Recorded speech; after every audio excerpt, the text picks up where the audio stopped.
And so the Tim Burton and Johnny Depp romance begins.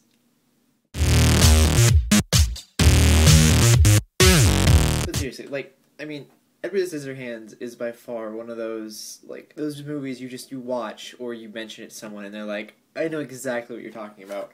It's just, every time I watch it, it's fantastic and I love it. It's because old Burton's so much better than new Burton. I'm a Tim Burton fan. I mean, most people, I think, of the generation have seen a Tim Burton movie at least once.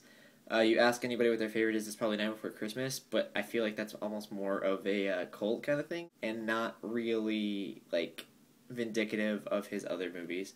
You definitely have Tim Burton and Johnny Depp at some of their best work. I mean, you have that, I know Johnny Depp's not in Beetlejuice, but that's up there with my favorite Burton movies. You have Beetlejuice, Edward Scissorhands, Corpse Bride, Night Before Christmas.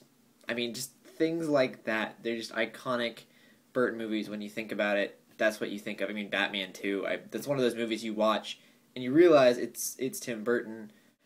I mean, it's one of those movies that's an iconic Burton movie. You watch it and it just screams Burton Depp forever, and a little heart on a big oak tree in the park somewhere with dead leaves in the fall. I mean, I don't know. It's iconic as far as the team goes. I mean, without going into the menage a trois that is Tim Burton, Johnny Depp, and Helena Bonham Carter, it's right up there with the classics. You can't beat Edward Scissorhands. It is without a doubt it's one of the best ever. There's just something that you feel for the character that is so genuine and so unique to this specific movie, and that is the reason I love this movie. You can relate to the character. It's not even that you feel sorry for him. You just can relate to that, ridiculously socially awkward penguin with scissors for hands that kills one or two people, but wants to do hair and cut bushes. And it's just he has to find a creative outlet for something, and it's kind of his hands are the internal, I don't know what you want to call it, the internal awkwardness that everybody in a Burton movie has is just directly on the outside.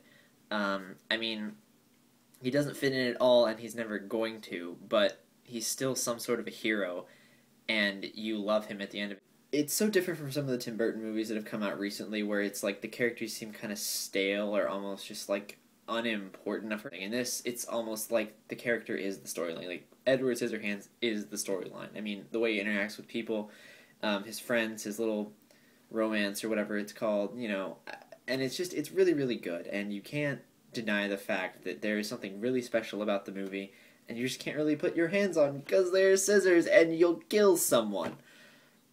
I probably shouldn't have made that joke, but I did. Anyway, so that's the movie in review for me. Goodbye.